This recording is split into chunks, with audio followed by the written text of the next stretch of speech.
अब आप लोग भी सोच रहे होंगे कि सर पहले लाइट्स तो ऑन करिए।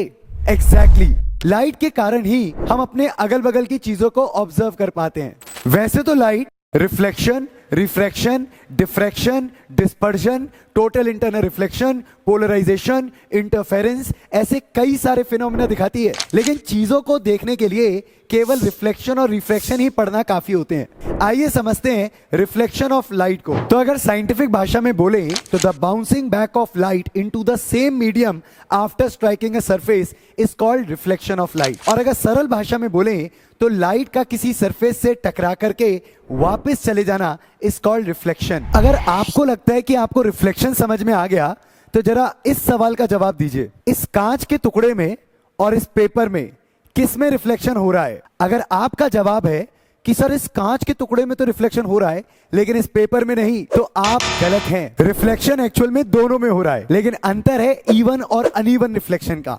आइए समझते हैं ये इवन और अनइवन रिफ्लेक्शन क्या होते हैं। इस बात को एक छोटे से सेटअप से समझते हैं। यहां पर मेरे पास एक लेजर बीम, एक रिफ्लेक्टिंग सरफेस और एक स्क्रीन है जिस पे हम रिफ्लेक्शन को देखेंगे। जब मैं इस लेजर लाइट को इस कांच जैसे चिकने सरफेस पे मारता हूं तो हमें सामने एक स्पॉट देखने को मिलता है, क्योंकि जैसे लाइट एक साथ आ रही है टकराने के बाद वो एक साथ जा भी रही है। ऐसे प्रकार के रिफ्लेक्शन को इवन रिफ्लेक्शन कहते हैं। पर क्या होगा अगर हम इस स्मूथ सरफेस को हटा के एक खुरदुरे सरफेस पे लाइट को मारें? तो जैसा कि आप देख पा रहे हैं कि जैसे लाइट आ रही है टकराने के बाद वो बिखर जा रही है। जब भी लाइट ऐसे एक रफ सरफेस से टकरा के बिखर जाती है, इस प्रकार के रिफ्लेक्शन को अनइवन रिफ्लेक्शन कहा जाता है। और ऐसी अनइवन रिफ्लेक्शन की वजह से हमें कभी भी पेपर से ऐसे रिफ्लेक्शन वाली फीलिंग नहीं आ पाती, जबकि वहां रिफ्लेक्शन हो रहा होता है। तो रिफ्लेक्शन ऑफ लाइट तो अब समझ में आ गया। आइए समझते हैं रिफ्रैक्शन ऑफ लाइट को। तो अगर साइंटिफिक भाषा में बोले तो the bending of light when it travels from one medium to another is called refraction of light. और अगर सरल भाषा में बोले तो लाइट का एक मीडियम से दूसरे मीडियम में जाते समय मुड़ जाना। जैसे कि पेंसिल आपको इस टाइम मुड़ी हुई नजर आ रही है, पर क्या ये सच में मुड़ गई? तो बहुत सारे ऑप्टिकल इल्यूजन के पीछे रिफ्रैक्शन ऑफ लाइट का ही हाथ होता है। जैसे कि अगर इस कॉइन को मैं इस पानी से भरे हुए जार में डुबोऊं तो ऊपर से देखने में ये कॉइन उठा हुआ नजर आता है।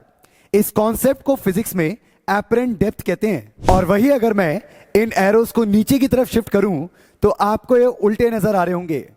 इसके भी पीछे रिफ्रैक्शन ऑफ लाइट का ही हाथ है। तो आखिरकार ये रिफ्रैक्शन होता क्यों है? जवाब है ऑप्टिकल डेंसिटी। अब आप लोग सोच रहे होंगे कि सर डेंसिटी तो समझ में आता है, पर ये ऑप्टिकल डेंसिटी क्या है?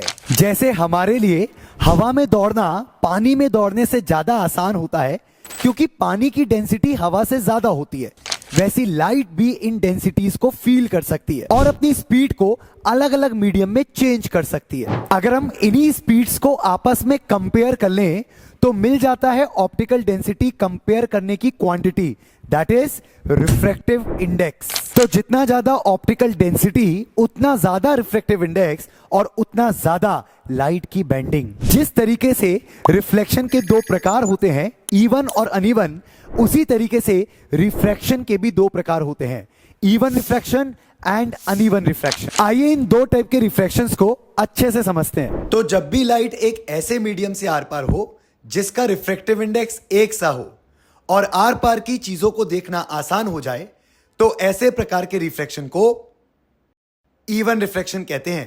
क्या आपने कभी खौलती हुई चाय से निकलती हुई भाप के आर पार देखने की कोशिश करी है?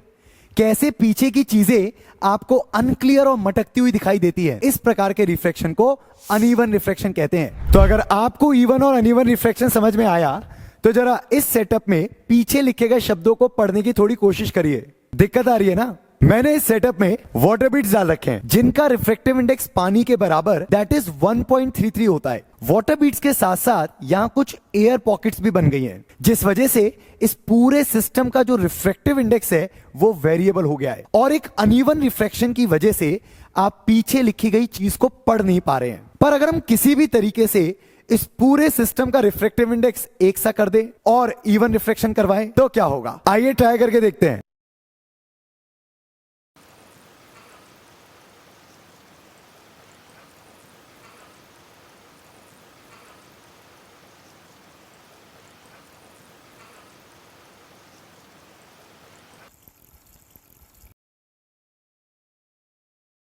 तो पानी डालते ही ऐसा क्या हुआ? पानी ने एयर की जगह ऑक्यूपाई करी और वाटर बीट्स के साथ सेम रिफ्रैक्टिव इंडेक्स होने की वजह